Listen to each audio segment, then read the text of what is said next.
A dusty highway. A terrified 6-year-old girl with tear-streaked cheeks darting in front of a dozen roaring Harley Davidsons. When she screamed, "They're beating my mama!" She didn't care. They wore the infamous death head patch of the Hells Angels.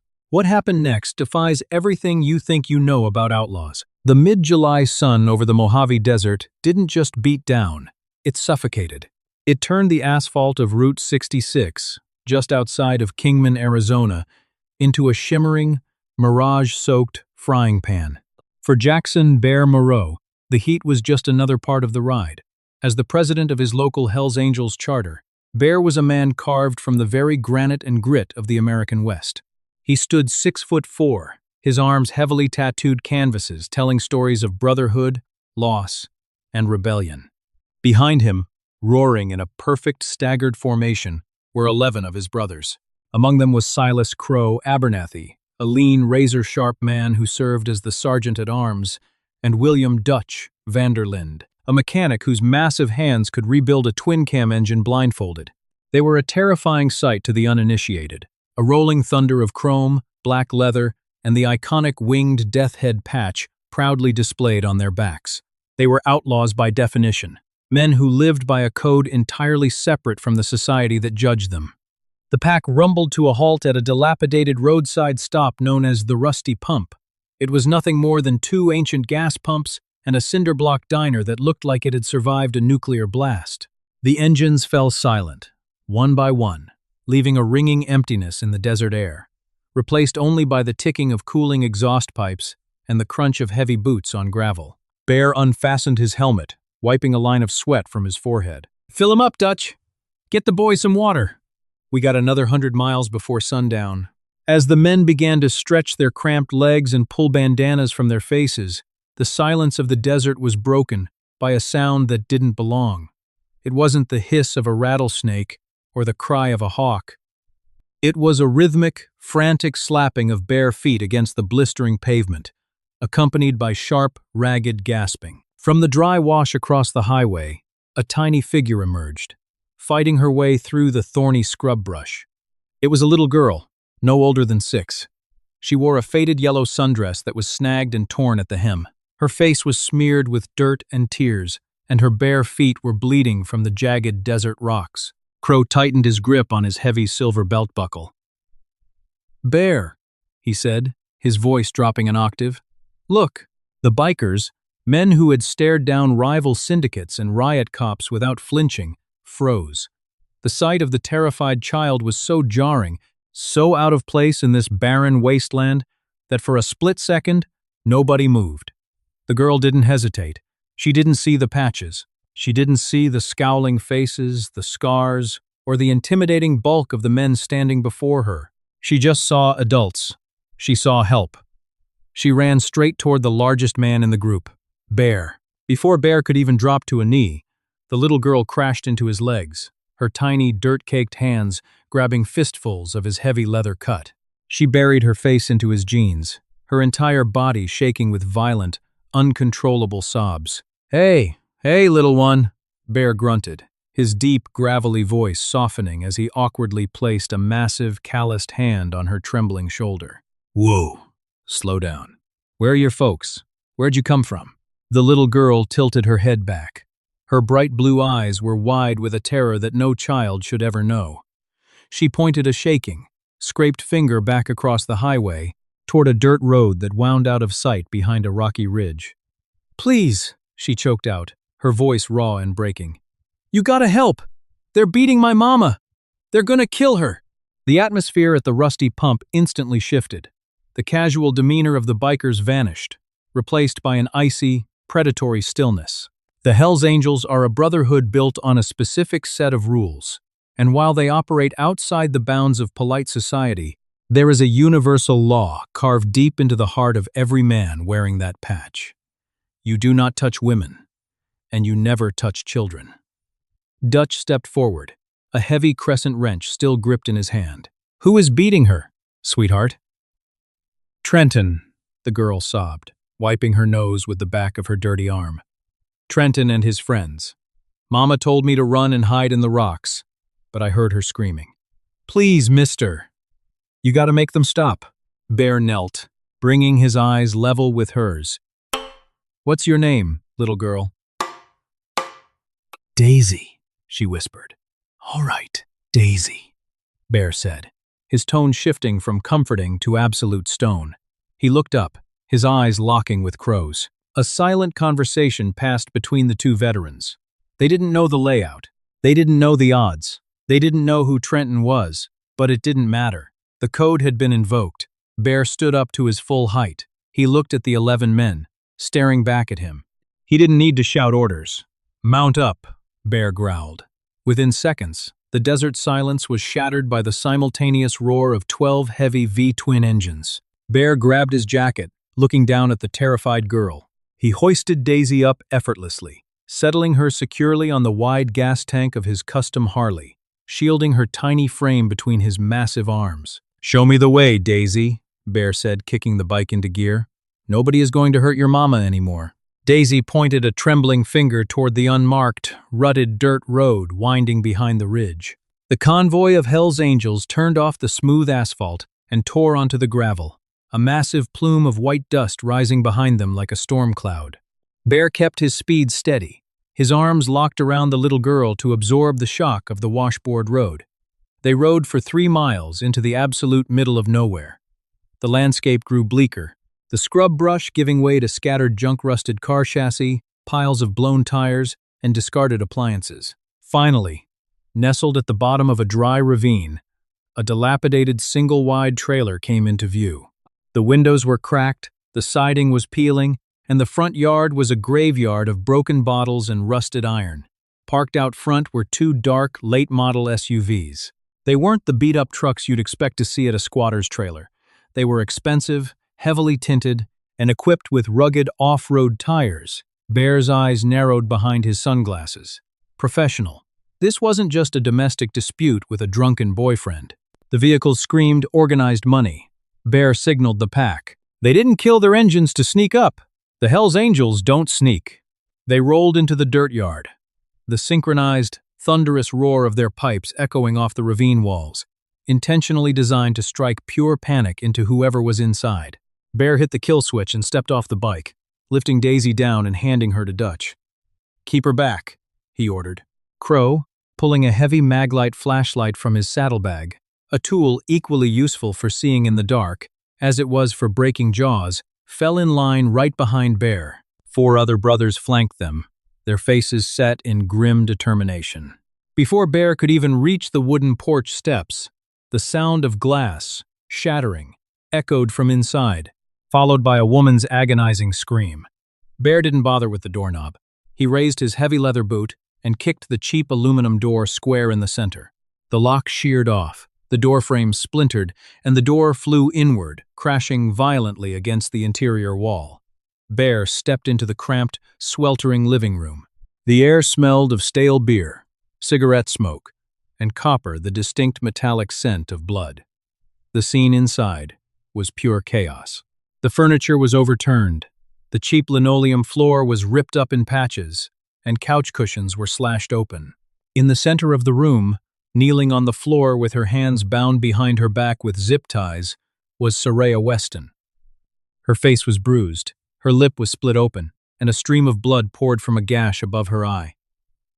Standing over her was Trenton Hayes. He was a broad-shouldered man wearing tactical cargo pants and a tight black t-shirt. In his right hand, he gripped a heavy steel crowbar. 2 other men, identically dressed and equally muscular, were systematically tearing the kitchen apart, tossing dishes and canned goods onto the floor. When the front door exploded inward, the 3 men spun around. Their sneers of sadistic confidence vanished, replaced by sheer shock as 6 massive, leather-clad Hell's Angels flooded their living space, completely blocking the only exit. What the hell is this? Trenton barked, instinctively taking a half-step back, raising the crowbar defensively. Who the hell are you? We're the neighborhood watch, Bear said, his voice eerily calm, though his eyes were locked onto the blood dripping from Soraya's chin. And it looks like you boys are making a mess. Trenton quickly regained his composure, puffing out his chest. He sneered, looking at the death head patch on Bear's jacket. Bikers, "Look, you outlaws took a wrong turn. This doesn't concern you. Back out the door, get on your little choppers, and ride away before you get into something you can't handle." Crow let out a dry, raspy chuckle, stepping into the room. "I don't think we took a wrong turn at all, Trenton." Trenton's eyes darted between Bear and Crow. He realized intimidation wasn't going to work on men who made a living out of it. He reached to his back pocket and flipped open a leather wallet, letting it hang from a chain. A silver star caught the dim light of the trailer. "I'm Deputy Hayes, Oak Haven County Sheriff's Department," Trenton announced, his voice dripping with authority. He gestured to the two men in the kitchen. "These are my deputies. We are executing an official search warrant. You are currently interfering with a police investigation. You take one more step, and I'll have all of you locked up in federal prison for assaulting an officer." The room fell dead silent. The twist hit the bikers like a physical blow. You can fight a rival gang, you can fight cartel muscle, but assaulting active-duty law enforcement, even corrupt ones, brings the full, crushing weight of the federal government down on a motorcycle club. It meant endless raids, RICO charges, and life behind bars. Trenton smirked, seeing the hesitation. He had played his trump card. "That's what I thought. Now, get the hell out of my crime scene." But Soraya, fighting through the pain, lifted her bloody face. "He's lying," she screamed, her voice cracking. "He's a dirty cop. He uses this trailer park to stash the cartel cash he steals from evidence. I found the bag under the floorboards, and he's going to kill me and my little girl to keep me quiet." Trenton's face twisted in rage. He raised the heavy steel crowbar high above his head, aiming directly for Soraya's skull. "Shut your mouth, you stupid!" He never finished the sentence. Bear didn't care about the badge. He didn't care about the RICO Act. He saw a man about to murder a mother. Moving with a speed that defied his massive size, Bear lunged across the overturned coffee table. He didn't throw a punch. He drove his entire body weight into Trenton's chest. The impact sounded like a car crash. Both men slammed backward into the thin paneled wall of the trailer, the wood buckling and splintering under their combined weight. The crowbar flew from Trenton's hand, clattering harmlessly into the corner. The two other deputies reached for the holstered sidearms at their waists, but the Hells Angels were already in motion. Crow swung his heavy maglite in a vicious horizontal arc, catching the first deputy square in the jaw. The man's eyes rolled back in his head, and he crumpled to the linoleum like a sack of concrete. The third man managed to clear his weapon from the holster, but before he could raise the barrel, a massive biker named Jigsaw grabbed his wrist, twisting it violently until a sickening snap echoed through the kitchen. The gun dropped to the floor, and Jigsaw followed up with a brutal headbutt that shattered the deputy's nose, sending him crashing backward through the cheap wooden kitchen table. In less than 10 seconds, the two deputies were completely neutralized. Against the wall, Trenton was fighting desperately, throwing wild, panicked punches at Bear's ribs. But Bear was entirely unfazed. He grabbed Trenton by the collar of his tactical shirt, lifted him inches off the floor, and slammed him against the wall again. "You're a disgrace to that badge," Bear hissed, his face inches from Trenton's. Bear pulled his right fist back, his heavy silver rings gleaming in the dim light, and drove it directly into Trenton's stomach. All the air violently evacuated the deputy's lungs. Trenton gasped, his face turning a deep shade of purple, before slumping to the floor, incapacitated. Bear stood over the groaning dirty cop, chest heaving. He turned to Soraya, pulling a heavy buck knife from his belt. She flinched, but Bear simply knelt gently beside her, slipping the blade under the thick plastic zip ties on her wrists and slicing them free. "Are you okay, ma'am?" Bear asked softly, offering her his hand. Soraya collapsed against his leather jacket, sobbing uncontrollably. "Where is Daisy? Did he get Daisy?" "She's safe," Bear said, helping her to her feet. "She's outside with my brothers.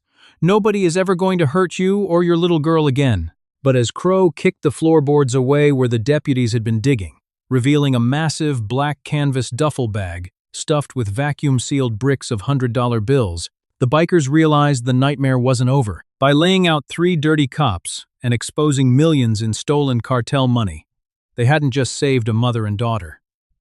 They had just declared war on the most dangerous, corrupt syndicate in the county.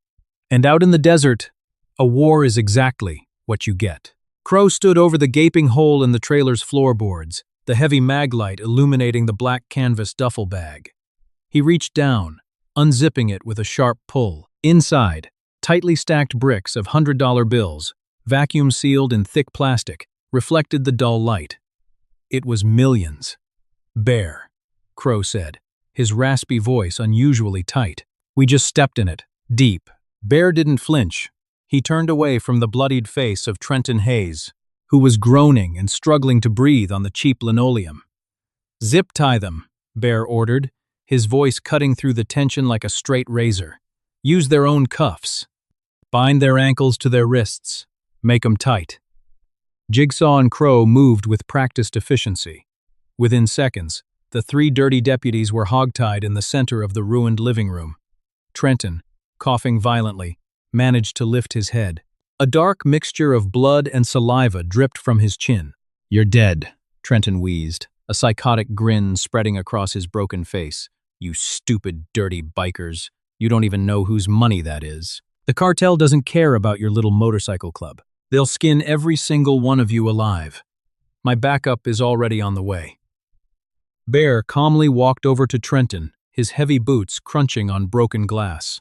He knelt, grabbing Trenton by the hair and pulling his face back. "I've been dead a long time, deputy," Bear whispered coldly. "But tonight, I'm the Reaper, and you're going to rot in a federal cell." Bear stood up, turning to Soraya. She was shaking like a leaf in a hurricane, clutching her torn shirt together.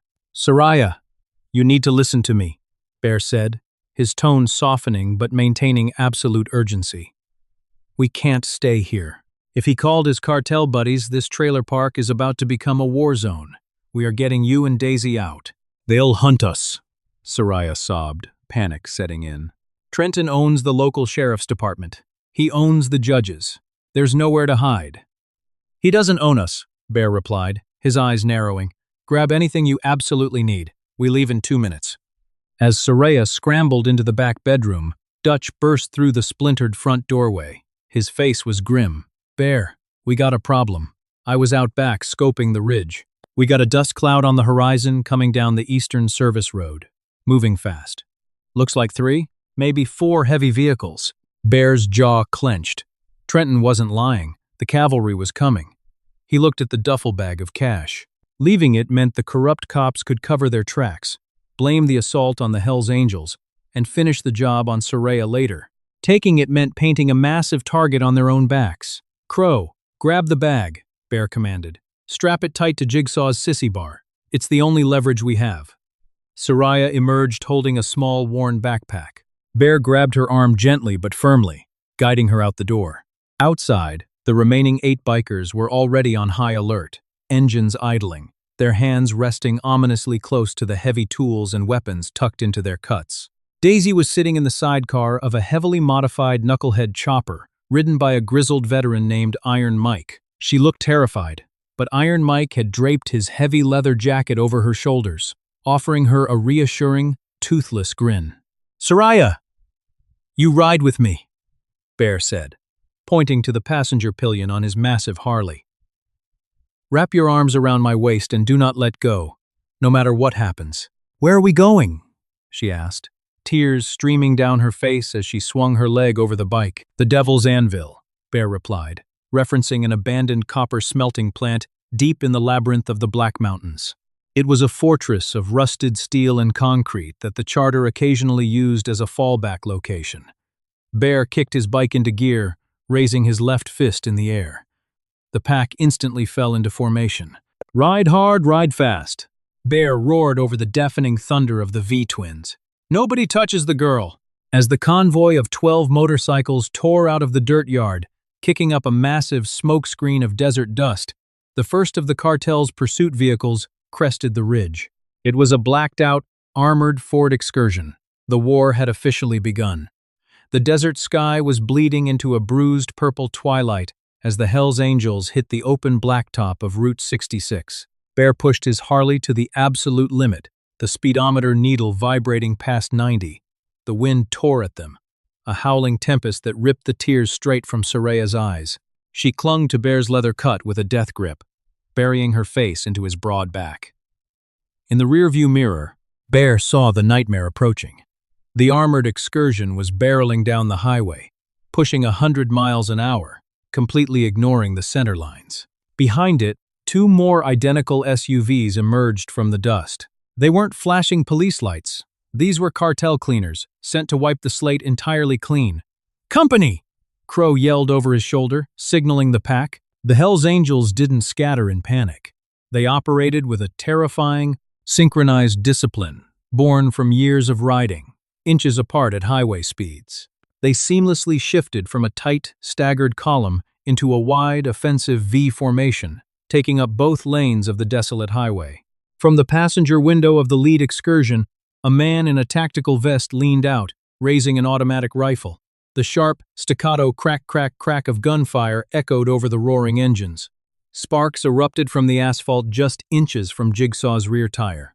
A bullet shattered the side mirror of Dutch's bike, sending a shower of glass into the rushing wind. "Hold the line!" Bear roared, though he knew they couldn't outrun bullets. They needed the terrain.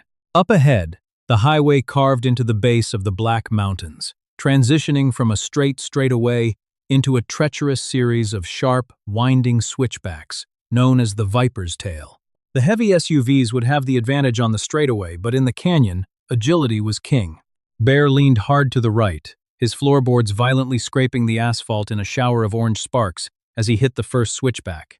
The pack mirrored his movement perfectly, a wave of chrome and black leather banking into the sharp curve. The massive excursion, carrying too much speed and weight, shrieked in protest. Its brakes locked, the tires smoking as it desperately tried to navigate the turn, skidding dangerously close to the sheer drop-off. "Now!" Bear yelled to Crow. Crow and another brother, a wiry man known as Grip, suddenly let off their throttles, dropping back from the safety of the pack. They fell perfectly into line, riding side by side directly in front of the recovering lead SUV. The cartel enforcer in the passenger seat leaned out again, preparing to open fire on the two vulnerable bikers. But Crow wasn't running. Reaching into his saddlebag, Crow pulled out a heavy, industrial steel chain ending in a massive padlock. Grip, riding parallel, drew a sawed-off 1-2 gauge shotgun from a custom scabbard mounted to his front fork. With surgical precision, Grip aimed down at the excursion's front passenger tire and pulled the trigger. The booming blast of the buckshot shredded the heavy rubber. The SUV violently jerked to the right. In that exact split second, Crow hurled the heavy steel chain directly at the SUV's grille. The chain whipped through the air, wrapping itself instantly into the rapidly spinning front axle. The result was catastrophic. The locked axle snapped with a sickening metal shriek. The massive SUV flipped forward, launching into the air before slamming down onto its roof in a horrific crash of shattering glass and crunching steel. It slid for 50 yards, entirely blocking the narrow canyon road in a wall of fire and smoke. The two trailing SUVs slammed on their brakes, trapped behind the burning wreckage of their lead vehicle. Crow and Grip didn't look back. They slammed their throttles, roaring back up the canyon to rejoin the pack. 10 minutes later, the convoy turned off the paved switchbacks onto an overgrown dirt trail, hidden by massive boulders. They navigated the treacherous path until the towering, rusted gates of the Devil's Anvil loomed in the darkness.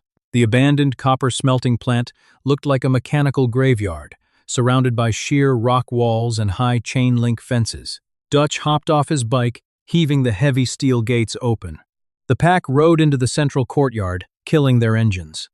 The sudden silence of the canyon was deafening, broken only by the ticking of hot exhaust pipes and the heavy breathing of adrenaline-fueled men. Bear helped a trembling Soraya off the bike. Iron Mike lifted Daisy from the sidecar.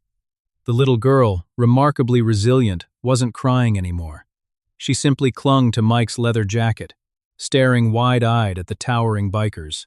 "Get them inside," Bear ordered, pointing to the heavily fortified main office building. Dutch, Jigsaw, barricade the gates. Crow, set a perimeter. They'll clear that wreckage eventually, and they know we're in these mountains. Inside the dusty, dimly lit manager's office, Bear lit a kerosene lantern. He placed the heavy duffel bag of cartel cash onto the rusted steel desk. Soraya collapsed into a broken office chair, pulling Daisy onto her lap and burying her face in her daughter's hair. Bear poured a glass of water from a canteen and handed it to Soraya. "Drink," he commanded softly. "You're safe here. This place is a fortress." Soraya took a shaky sip, looking up at the towering Hell's Angel. "Why?" she whispered. "Why are you doing this? You don't know me. You could have been killed." Bear pulled up a wooden crate and sat across from her. "When your little girl ran out onto that highway, she didn't care about the patches on our backs. She just asked for help. We may be outlaws, Soraya, but we aren't monsters. Men who beat women and hunt children deserve whatever hell we bring them." Soraya closed her eyes, a fresh wave of tears spilling over her bruised cheeks. The twist she had been holding back finally broke free. "Trenton wasn't just shaking down the cartel," Soraya choked out, her voice barely a whisper. "He was my husband's partner." Bear leaned forward, his eyes narrowing. "Your husband was a deputy?" Soraya nodded, wiping her nose. "David. He was a good cop. Too good.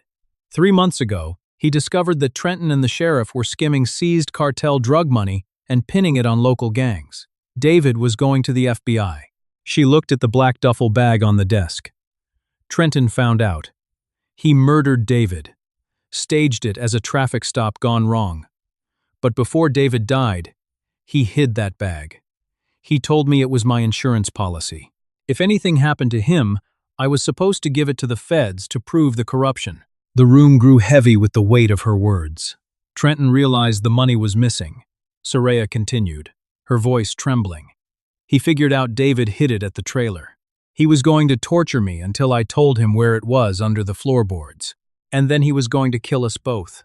Bear sat back, exhaling a long, slow breath. This wasn't just a dirty cop trying to cover up a theft. This was a massive, systemic syndicate operating under the guise of law enforcement. And Soraya held the one piece of evidence that could bring the entire corrupt house of cards crashing down. Crow stepped into the office, his face obscured by the shadows. "Bear, we got headlights winding up the canyon road. A lot of them." Bear stood up, his massive frame casting a long shadow across the rusted walls. He pulled his smartphone from his leather pocket. He didn't dial 911. You don't call the police when the police are the ones hunting you. Instead, Bear dialed a private, unlisted number in Phoenix, Arizona, a number belonging to Special Agent Hamilton of the FBI's Organized Crime Division, a man Bear despised, but a man who played by the rules. "Hamilton," Bear growled into the phone when it connected. "It's Bear Moreau. Shut up and listen. I've got 3 dead or dying dirty deputies in a trailer off Route 66, a duffel bag with $4 million in marked cartel cash, and the widow of a murdered cop.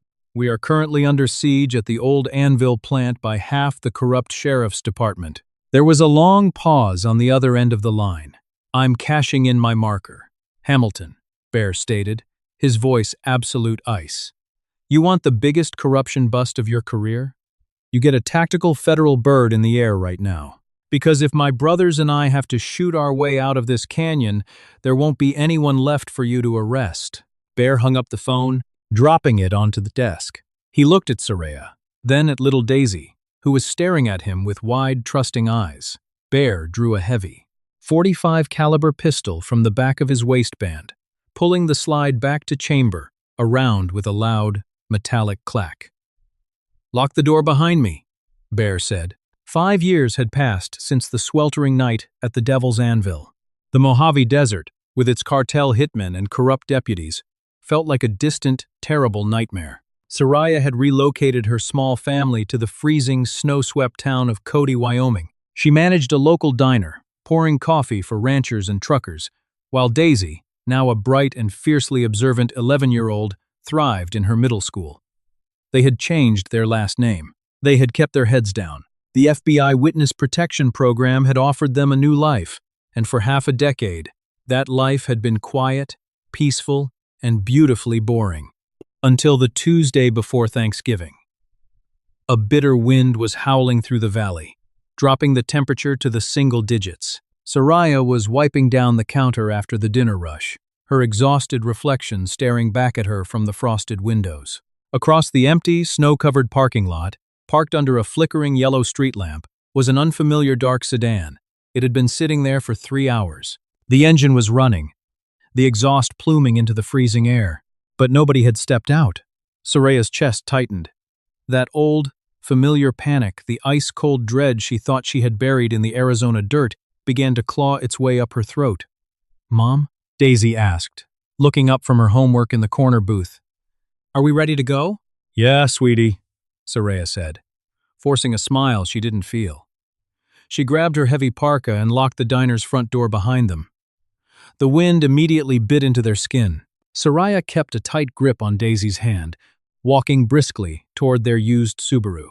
As they reached their car, the headlights of the dark sedan flicked on, blinding them. The sedan's door opened, and a man stepped out into the crunching snow. He wore a dark wool overcoat and a flat cap. He didn't look like a local rancher. He walked with a smooth, predatory grace, his hands buried deep in his pockets.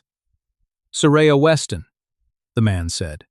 His voice was smooth, carrying a faint, chilling accent. Soraya shoved Daisy behind her, her heart hammering against her ribs. "Who are you? What do you want?" The man stopped 10 feet away. "My name is Hector. My employers back south were very disappointed when Trenton Hayes and Sheriff Barnes failed to secure their investments. $4 million is a lot of money to lose to the federal government. For 5 years, they have been looking for the woman who caused that loss. They have a very strict policy about loose ends." Hector pulled his right hand from his coat pocket. The dull, metallic gleam of a suppressed pistol caught the ambient light of the street lamp. "Nothing personal, Soraya," Hector said, raising the weapon, "just balancing the books." Soraya squeezed her eyes shut, throwing her arms back to shield Daisy. She had run across the country, but the ghosts of the desert had finally caught up to her. But the gunshot never came. Instead, the freezing silence of the Wyoming night was shattered by a sound that made Soraya's eyes fly open. A deep, guttural, earth-shaking rumble. From the dark alleyway next to the diner, a massive, blacked-out Harley Davidson roared into the parking lot. It didn't slow down. The front tire slammed directly into Hector's legs, throwing the hitman violently backward into the hood of his own sedan. The suppressed pistol flew from his grip, burying itself deep in a snowbank. Before Hector could even register the pain, a second motorcycle, and then a third, poured into the lot, entirely boxing off his vehicle. The lead rider kicked his kickstand down and stepped off the bike. The man was a towering giant, wearing a heavy leather cut over a thick flannel shirt. His arms were covered in faded tattoos, and his face was framed by a thick, graying beard. It was bare.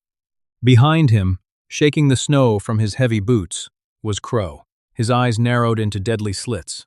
A heavy steel tire iron already gripped loosely in his right hand. Hector scrambled to his feet, clutching his bruised ribs, his eyes darting frantically for his weapon.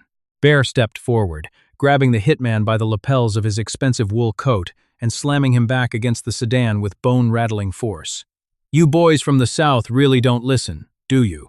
Bear growled, his breath pluming in the freezing air. "Who the hell are you?" Hector gasped, staring in sheer terror at the winged death head patches on their backs. "We're the ones who put Barnes in a cage, and we're the ones who will bury you under this snow if you ever look at this woman again," Bear hissed, his voice dropping to a terrifying, quiet rumble. "You go back to your bosses. You tell them that Soraya and Daisy belong to the Angels now. We have charters in every state, every city, and every miserable town on this continent. If anyone so much as looks at them sideways, we will burn your entire operation to the ground. Do we have an understanding?" Hector, trembling violently from both the cold and absolute terror, nodded frantically. Yes, I understand." "Then get in your car and drive until you hit the border," Crow spat, tapping the tire iron against the sedan's window. "And pray we don't catch you stopping for gas." Hector scrambled into the driver's seat, threw the car into reverse, and tore out of the parking lot, the tires spinning wildly in the slush as he fled into the night. Soraya collapsed back against her Subaru, her legs finally giving out. She slid down to the snow, sobbing uncontrollably. Bear walked over, his massive frame blocking the biting wind. He reached down, offering his calloused, ringed hand, just as he had done in that sweltering trailer 5 years ago. He pulled her gently to her feet. "How?" Soraya cried, looking at the bikers. "How did you know? Why are you here?" "We never left, Soraya," Bear said softly. "The feds think they can protect people with paperwork and new names. The Brotherhood protects its own by watching the shadows. We've had a rotating watch on you since you moved here. Nobody was ever going to hurt you." Daisy peeked out from behind her mother. She had grown so much, but her bright blue eyes were exactly the same. She stared at the giant biker, a slow, recognizing smile spreading across her face. "Bear," Daisy whispered. Bear knelt in the snow, bringing himself level with the young girl. He reached into the breast pocket of his heavy leather cut. He pulled out a small, faded plastic sheriff's badge, the toy she had given him all those years ago. He had kept it on him for every single ride. "I told you I'd keep it safe, Daisy," Bear smiled, his rough exterior completely melting away. "And I meant it." He reached into his other saddlebag and pulled out a custom-made, miniature leather vest. Embroidered on the back wasn't the club's official logo, but a banner that read, "Protected by the Brotherhood." He draped it over Daisy's shoulders. "Your family now," Bear rumbled, standing up and looking out at the snow-covered mountains. "And nobody touches family." With a final reassuring nod to Soraya, Bear and Crow mounted their Harleys. The engines roared to life, a symphony of raw power cutting through the winter storm.